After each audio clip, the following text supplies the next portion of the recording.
अस्सलाम वालेकुम दोस्तों, इट्स फॉर यू में हम आपको खुशामदीद कहते हैं। दोस्तों, आज के इस वीडियो में हम आपके साथ स्टॉक एक्सचेंज के बारे में कुछ मालूमात शेयर करना चाहते हैं कि स्टॉक एक्सचेंज क्या है और इसके फंक्शन और सर्विसेज क्या है। तो दोस्तों, स्टॉक एक्सचेंज एक ऐसा इदारा है जिसमें शेयर्स, बॉन्ड्स और दीगर सिक्योरिटीज़ का रोज़ाना की बुनियाद पर खरीद व फरोख्त होती है। लेकिन दोस्तों, सिक्योरिटीज़ की खरीद व फरोख्त और आम अशिया की खरीद व फरोख्त में बहुत फ़र्क होता है।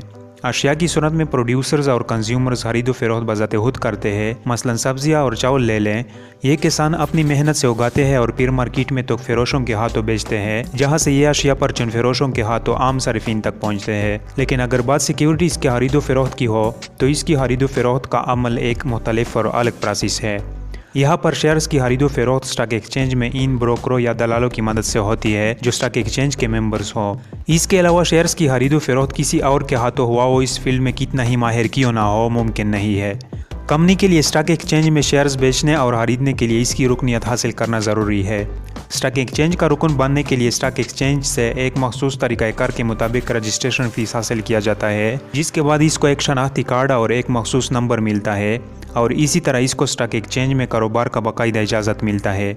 हर स्टॉक एक्सचेंज हिस्सेस का लेन देन करने के लिए मखसूस रूल्स और रेगुलेशन अडॉप्ट करते हैं जो हुकूमत से मंजूरशुदा होते हैं। स्टॉक एक्सचेंज का अमूमी इंतज़ाम बोर्ड ऑफ डायरेक्टर्स के हाथों में होता है। बहरहाल किसी मुल्क की इकानमी में स्टॉक एक्सचेंज का बड़ा किरदार होता है, जहां अवाम सरमायाकारी के गर्ज से आते हैं और हिस्सेस वगैरह खरीदते हैं। स्टॉक एक्सचेंज में होने वाली सरमायाकारी नाकिस नहीं होती, इसलिए कि इसके मेंबर्स इकनॉमिक के माहिरीन होते हैं। स्टॉक एक्सचेंज में बैरूनी अफराद बराह रास्त शेयर की खरीद व फरोख्त नहीं कर सकते, बल्कि ये दलालों के जरिए अपने शेयर की खरीद व फरोख्त करते हैं। दोस्तों, अब हम स्टॉक एक्सचेंज के फंक्शंस और सर्विसेज के बारे में जानेंगे कि इसके फंक्शन और सर्विसेज क्या है। तो नंबर 1 है हाजिर बाजारी, जिसे इंग्लिश में रेडी मार्केट कहते हैं। स्टॉक एक्सचेंज हिस्सेस और शेयर्स की खरीद व फरोख्त के लिए हाजिर बाजारी फराहम करता है। कोई भी शख्स जब चाहे स्टॉक एक्सचेंज की मदद से शेयर्स और दीगर सिक्योरिटीज़ की खरीद व फरोख्त कर सकता है। नंबर 2 नई कंपनियों का अंदराज, जिसे इंग्लिश में लिस्टिंग ऑफ न्यू कंपनीज कहते हैं। कोई भी public limited company stock exchange में अपना अंदराज करा सकती है। जब किसी पब्लिक लिमिटेड कंपनी का स्टॉक एक्सचेंज में नाम दर्ज होता है तो फहरिस्ती कंपनी बन जाती है और अपने हिस्से यानी शेयर स्टॉक एक्सचेंज की मदद से फरोख्त कर सकती है। नंबर 3 सरमाए की फराहमी, provision of capital. Stock exchange नई कायम होने वाली पब्लिक लिमिटेड कंपनी के हिस्से फरोख्त करने के लिए मार्केटिंग फराहम करता है। इसी तरह स्टॉक एक्सचेंज नई कंपनियों के लिए सरमायाकारी की फराहमी का फ़र्ज सर अंजाम देता है। नंबर 4 सरमायाकारी को फ़रोग़, प्रोमोटिंग इन्वेस्टमेंट। स्टॉक एक्सचेंज मुल्की और गैर मुल्की सरमायाकारी की फ़रोग़ के लिए अहम फ़र्ज अदा करता है। नंबर 5 सरमाया निकालना, विड्राइंग कैपिटल। स्टॉक एक्सचेंज मुल्क में न सिर्फ सरमायाकारी के लिए हाजिर बाजारी फराहम करने का फ़र्ज सर अंजाम देता है, बल्कि सरमाया निकालने के लिए मौका और सहूलतें भी मुहैया करता है। नंबर 6 खरीद व फरोख्त में सहूलत, facilitating in selling and purchasing. Stock exchange सरमायाकारों को हिस्सेस और टर्म फाइनेंस सर्टिफिकेट्स की कीमतों से आगाह रखता है, जिससे सरमायाकारों को हिस्सेस और टर्म फाइनेंस सर्टिफिकेट्स की खरीद व फरोख्त में सहूलत होती है। नंबर 7 मुआशी हालत का तजिया, analysis of economic condition. Stock exchange मुल्क की मईशत का इकास होता है, इसलिए इसकी ज़ाहिर होने वाली गर्म बाजारी और सर्द बाजारी मुल्क की मईशत के मुख्तलिफ शुबों की माशी हालत का तजिया करने में मदद देती है। नंबर 8 माशी इस्तेहकाम, इकनॉमिक स्टेबिलिटी। स्टॉक एक्सचेंज के मेंबरान मुल्क में हिस्सेस की मुतालबा और रसद का तवाज़ुन बरकरार रखते हैं, जिससे मुल्क में माशी इस्तेहकाम पैदा होता है। नंबर 9 बचतों को फ़रोग़, प्रोमोटिंग सेविंग्स। स्टॉक एक्सचेंज लोगों की छोटी छोटी बचतों को नाफा बख्श सनतों और तिजारती इदारों में लगाने के मौके फराहम करता है, जिससे मुल्क में बचतों को फ़रोग़ हासिल होता है। नंबर 10 सनतों का क़ियाम, इस्टेब्लिशिंग इंडस्ट्रीज़। स्टॉक एक्सचेंज की बदौलत बड़ी बड़ी सनतों और तिजारती इदारों का क़ियाम आसान हो जाता है। दोस्तों, ये तो हुई स्टॉक एक्सचेंज के फंक्शंस और सर्विसेज। अब हम स्टॉक एक्सचेंज की माशी अहमियत के बारे में जानेंगे कि माशी लिहाज से ये किसी मुल्क के लिए कितना अहम होता है। तो स्टॉक एक्सचेंज की माशी अहमियत यानी कि economic importance of stock exchange ये है। नंबर 1 सरमाया का हुसूल, जिसे इंग्लिश में इक्विशन कैपिटल कहते हैं। Public limited company stock exchange की बदौलत हिस्सेस फरोख्त करके आसानी से सरमाया हासिल कर सकता है। नंबर 2 सरमायाकारी में इजाफा, increase in investments. Stock exchange की बदौलत आम अफराद को सरमायाकारी का मौका मिलता है। वो स्टॉक एक्सचेंज की मदद से कंपनियों के हिस्से खरीद कर अपनी बचतों को पैदावारी मकसद के लिए इस्तेमाल करते हैं। इसी तरह मुल्क में सरमायाकारी में इजाफा होता है। नंबर 3 बचत की हौसला अफजाई, encouragement of saving. Stock exchange की बदौलत आम अफराद को अपनी छोटी छोटी बचतों की सरमायाकारी की सहूलत फराहम होती है, इसलिए मुल्क में बचत की हौसला अफजाई होती है। नंबर 4 सरमायाकारी की वापसी, विड्रॉवल ऑफ इन्वेस्टमेंट। अगर सरमायाकार हिस्सेस में लगाया हुआ सरमाया वापस हासिल करना चाहता हो तो वो आसानी से स्टॉक एक्सचेंज में हिस्सेस फरोख्त करके अपने सरमाया वापस हासिल कर लेता है। नंबर 5, कर्जे की सहूलत, लोन फैसिलिटी। अगर किसी शख्स को कर्जे की ज़रूरत पड़ जाए तो वो हिस्स के एवज बैंकों और दूसरे मालियाती इदारों से आसानी से कर्जा हासिल कर सकता है। नंबर 6, सरमाए की नकल पजीरी, mobility of capital. Stock exchange की बदौलत सरमायादार किसी भी वक्त एक कंपनी के हिस्से फरोख्त करके दूसरी कंपनी के हिस्से खरीद लेता है। इस तरह मुल्क में स्टॉक एक्सचेंज की बदौलत सरमाए की नकल पजीरी में इजाफा होता है। नंबर 7, बैंकों की सरमायाकारी, बैंक्स इन्वेस्टमेंट। स्टॉक एक्सचेंज में हिस्स और सिक्योरिटीज़ को आसानी से फरोख्त किया जा सकता है, इसलिए बैंक स्टॉक एक्सचेंज से माली तौर पर मजबूत कंपनियों के हिस्से खरीद कर अपने नफ़ा में इजाफा कर लेता है। इसी तरह स्टॉक एक्सचेंज की बदौलत बैंकों के लिए सरमायाकारी के मौके हासिल होते हैं। नंबर 8, सनअतों की तरक्की, इंडस्ट्रियल डेवलपमेंट। स्टॉक एक्सचेंज मुल्क में तजारत और कॉमर्स की तरक्की में मदद करते हैं। इनकी बदौलत मुल्क में सरमायाकारी में इजाफा होता है, मुल्क में सरमाए की नकल पजीरी में इजाफा होता है और मुल्क सनती तौर पर तरक्की करता है। नंबर 9, हिस्स की खरीद फरोख्त में आसानी, ease in sale and purchase of shares. Stock exchange की बदौलत सरमायाकार को हिस्स की कीमत और दूसरी ताज़ा तरीन मालूमात हासिल होती रहती है, इसलिए सरमायाकार को हिस्स की खरीद फरोख्त में आसानी रहती है।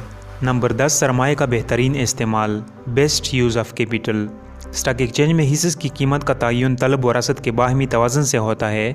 स्टॉक एक्सचेंज हिस्स की कीमत को रोज़ाना आवाम की रहनुमाई के लिए शाया करता रहता है। इस तरह सरमायाकार को अपना सरमाया ज़्यादा नफ़ा बख्श इदारों में लगाने का मौका फराहम होता है। इस तरह सरमाए का बेहतरीन इस्तेमाल मुमकिन होता है। नंबर 11, महफूज सरमायाकारी, सेफ इन्वेस्टमेंट।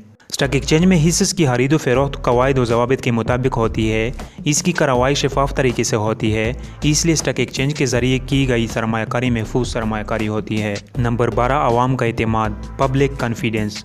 स्टॉक एक्सचेंज का क़याम एक कानून के तहत वजूद में आता है। स्टॉक एक्सचेंज की तमाम कार्रवाई कानून के मुताबिक होती है, इसलिए इसको आवाम का एतमाद हासिल होता है और वो बिला खौफ व खातिर स्टॉक एक्सचेंज की मदद से हिस्स की खरीद फरोख्त करते हैं।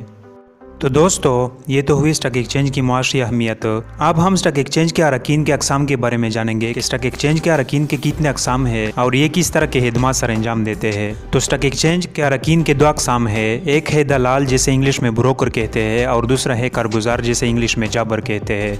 तो पहले हम दलाल के बारे में जानेंगे। दलाल स्टॉक एक्सचेंज का एक ऐसा रुकन होता है जो हिस्स की खरीदारों और फरोख्तकारों के नुमाइंदे के तौर पर काम करता है। ये हिस्स की खरीद व फरोख्त आम अफराद के लिए करता है। ये अपने खिदमत का मुआवजा कमीशन की सूरत में वसूल करता है, जिसे दलाली कहते हैं, और इंग्लिश में इसके लिए ब्रोकरेज का लफ्ज़ इस्तेमाल होता है। दलाल अपने नाम से हिस्स की खरीद व फरोख्त नहीं कर सकते।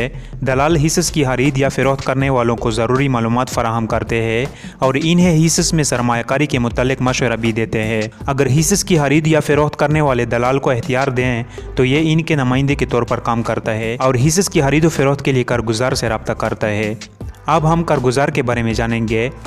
कारगुजार स्टॉक एक्सचेंज का हकीकी नुमाइंदा होता है। ये बहसियत मालिक हिस्स शोटरों व फिनांस सर्टिफिकेट्स वगैरह की खरीद फरोख्त करता है और हिस्स वगैरह की खरीद फरोख्त से होने वाले नफ़ा और नुकसान का जिम्मेदार होता है। ये किसी नुमाइंदे या करिंदे के तौर पर काम नहीं करता।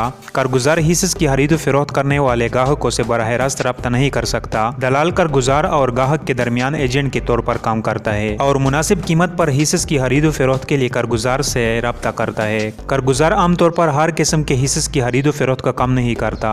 ये किसी खास किस्म के हिस्स की खरीद फरोख्त में माहिर होते हैं और इनकी कीमत के मुतालिक ताज़ा तरीन मालूमात रखते हैं। दोस्तों, दलाल और कारगुजार में फ़र्क जानने के लिए हम कुछ डिफरेंसेस के बारे में जानेंगे ताकि इसके मबाइन जो फ़र्क है वो वाज़ेह हो सके।